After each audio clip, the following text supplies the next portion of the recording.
Chapter 3: New Home and New Life. Inside, Greyhaven hummed with evening life. Lanterns glowed in windows. Laughter spilled from tavern doors. The smell of baking bread mingled with river damp and horse sweat.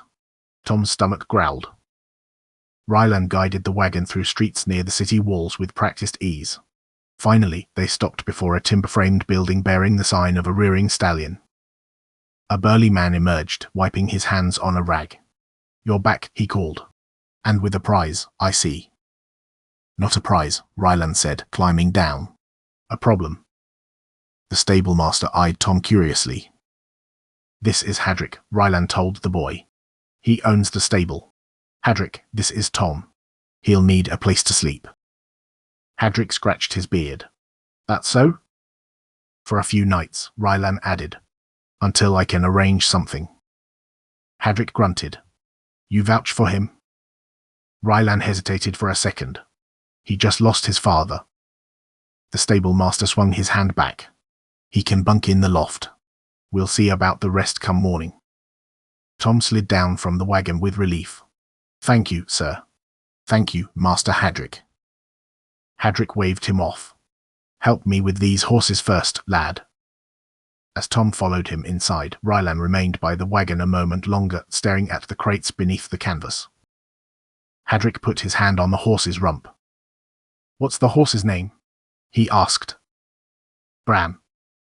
"Steady with him," the stable master murmured as Tom loosened the buckles along the draft horse's flank. "He's had a rough day." Tom nodded and kept his hands slow. Bram rolled a tired eye toward him but did not shy. The leather traces came free one by one, heavy with dust and sweat. Tom draped them over the rail while Hadrick slipped the bit from the animal's mouth and checked its gums with thick, calloused fingers. "No blood," Hadrick muttered. "Good." They led the horse into a stall bedded deep with straw. Tom fetched water from a well in the yard, muscles aching as he carried the sloshing bucket back through the wide stable doors. The air inside was warm and dense with the smell of hay, manure, horse's sweat, and oiled leather. "Brush him down," Hadrick said, tossing Tom a stiff-bristled brush. "Long strokes. Calm." Tom obeyed. The rhythm soothed the animal. Each pass of the brush cleared a line through sweat-caked hair. He kept brushing, breathing more easily. "Here are some better clothes. We will burn those. Didn't your father give you anything better?" Tom looked back at Hadrick. "Thanks." Outside, the light had deepened into indigo. Somewhere down the lane, laughter rose from a tavern and drifted faintly through the open doors. Down the lane shutters closed. Greyhaven settled into the night. When the horse was fed and watered, they turned to the wagon. "Roll her under the awning," Hadrick instructed. Tom and Hadrick guided the wagon, wheels creaking over packed earth. Together they chocked the wheels with heavy wooden blocks. Hadrick threw a thick, heavy tarp over the back of the wagon, then nodded at Tom. "Knots. Tight. Don't want idle hands poking where they shouldn't." Tom pulled the tarp over the wagon and tied the ropes. He could feel Hadrick's eyes on him. "Not like this. Watch." Hadrick tied the ropes securely. "You've worked caravans before?" the stable master asked. "Yes, sir," Tom answered. "Just tired." Hadrick studied him for a second but did not press. When they finished, he wiped his hands on a rag and jerked his chin toward the loft ladder. "Up you go. There's a blanket up there. We'll see what morning brings." Tom murmured his thanks and climbed the narrow ladder to the hayloft.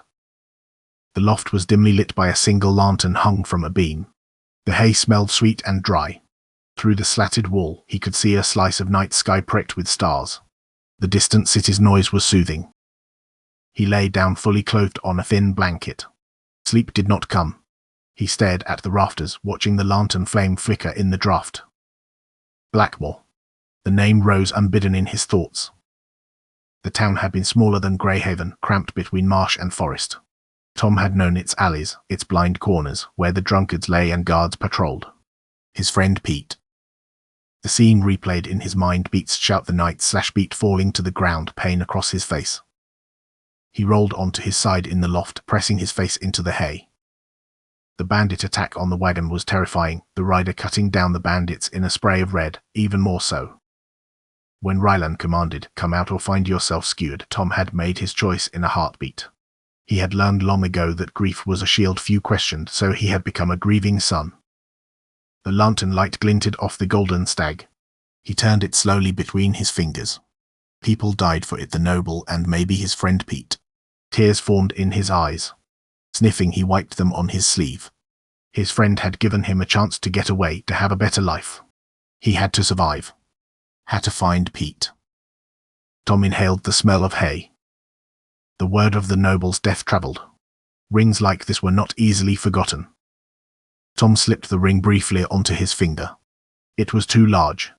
It slid loosely over his knuckle.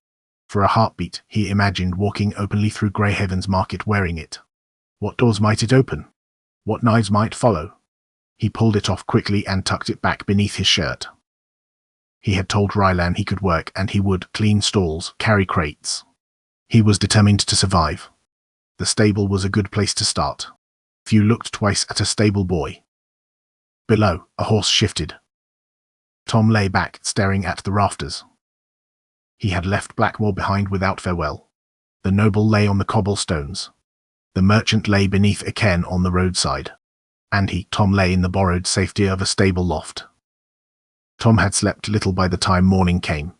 He climbed down from the loft stiff and hollow-eyed to find Hadrick already awake, measuring grain into buckets. Ryland stood near the open stable doors, binding fresh linen over his shoulder wound with practiced indifference. "Morning," Hadrick grunted without looking up. Tom murmured the same. Ryland's gaze flicked to him briefly. They worked in silence at first, cleaning stalls, carrying crates, feeding horses, sweeping the aisle, hauling yesterday's muck to the pile beyond the yard. Tom moved from one to the next with increasing ease. When the horses were settled and the yard swept, Hadrick leaned against the barn door and exhaled heavily. "Right," he said. "Now we speak." Ryland looked up. Tom froze mid-motion, clutching a pitchfork. "The wagon," Hadrick continued. "The goods. The lad. We can't leave matters drifting." Ryland folded his arms. "Agreed." Tom swallowed and set the pitchfork aside. Hadrick jerked his chin toward the wagon under the awning. "Cloth and spice fetch good coin in Greyhaven. But selling it means answering questions. Where's the merchant? Why is his boy alone?" Tom's gut pulled tight. Ryland spoke evenly. "We just tell as it is. Bandits took him south of the ridge. Body's still there. We built him a cairn." "And who claims the coin?" Hadrick pressed. Tom forced himself to speak. My father meant to sell all the goods here. I don't know anyone else who'd claim the coin." Hadrick's eyes narrowed. "No kin? No partners?" Tom shook his head, keeping his expression carefully blank. "None." Ryland watched him closely. Hadrick spat into the dirt. "If we take it to market, folk will remember the merchant. Someone will ask." "Let them ask," Ryland said.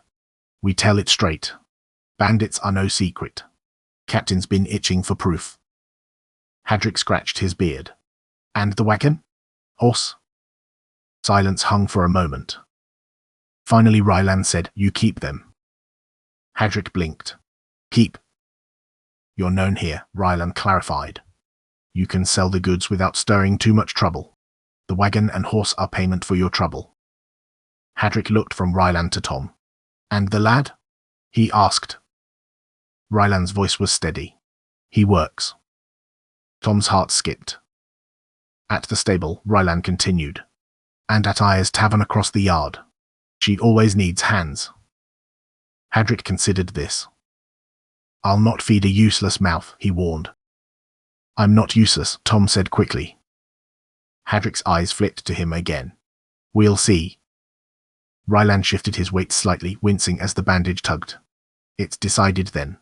Goods sold. Hadrick keeps wagon and horse. Tom works for his keep." Hadrick let out a long breath. "Fine. But if kin come knocking?" "They won't," Tom said, perhaps too quickly. Both men looked at him. Tom forced himself to lower his gaze. "I mean, we travelled alone. There's no one else." Hadrick grunted. "Then it's settled." They spent the rest of the morning preparing the wagon for the market. Hadrick cleared the blood and the grime, replaced the merchant's mark on the side with his own stable brand. The cloth bolts were arranged neatly, spices inventoried. Tom noticed the quick and efficient changes. By midday, Hadrick had secured a stall in the square. The sale went better than Tom dared hope. Greyhaven's traders were shrewd but fair. The dyed fabrics drew eager fingers, the spices, rarer in the north, sold quickly to cooks and tavern owners. Questions came, as Hadrick predicted. "Where's Elias?" one merchant asked. "Dead," Hadrick answered bluntly. "And it's south of the ridge." Murmurs followed. Grim nods. No one seemed surprised. By sunset, most of the goods were gone. Coin changed hands. Hadrick counted carefully, dividing the earnings with slow precision. "You'll not see this all at once," he told Tom. "Some goes to stable upkeep. Some to pay debts Elias might have had, if any turn up. But you'll have food and a bed. That's more than most." Tom nodded. The wagon was rolled back to the stable that evening, now empty. Bram's stall became permanent. The wagon would be used for Hadrick's own hauling from now on. Tom began to work. He rose before dawn to help with feeding and grooming. He mucked stalls, scrubbed troughs, swept the yard, carried water. Hadrick corrected him sharply when he erred, grunted approval when he did not. By late morning he crossed the yard to Aya's tavern, a low, wide building of dark timber. Aya smiled at Tom as he approached. "You break dishes, you pay for them," she told Tom on his first day, thrusting a stack of wooden trenchers into his arms. "You spill ale, you mop it. You steal, I skin you." Tom believed her. He scrubbed tables, carried plates, fetched barrels from the cellar, chopped wood. He listened for the local gossip. Traders argued over tariffs. Guards boasted of patrols. Dockworkers complained of river levels. He caught Aya looking at him disapprovingly. He dipped the mop in a bucket and continued scrubbing. Tom was sweeping the yard when a woman stopped near the open barn door. Hadrick looked at her. Tom held his head down, but his movement slowed. "I heard about your loss," he said. "I'm sorry." The older woman waved that aside. "We all have our turns with grief, Master Hadrick. You know that well enough." She paused. "It's the living that must be looked after." Hadrick inclined his head. "Aye." "She's a good girl," the woman went on. "Mylin. She cooked, mended, saw to the customers when his hands were full. Strong, too. Didn't complain when the work ran long." "I don't doubt it," Hadrick said. "And loyal," she added quickly. "Sat by him through the sickness. Wouldn't leave his side, not even at the end. That kind of devotion," she let the thought hang. "It's not easily found." Hadrick shifted his weight, gaze dropping briefly to the cobbles. "No," he said. "It isn't." "She's young still," the woman pressed on. "No children. A house half set, a trade she understands. With the right man she'd make a fine wife again." Silence lingered. "I'm sure she would." The woman studied him. A man shouldn't keep to himself overlong. Time is moving on. Hadrick gave a small, tired breath that might have been a laugh. Time moves on whether a man's ready or not. "And all the more reason," she said gently, "to have someone at your half." He looked up then, polite, composed. "You're kind to think of me." "She deserves a good home," the woman said. "And you're a good man, Master Hadrick." Hadrick nodded once. "I appreciate you saying so."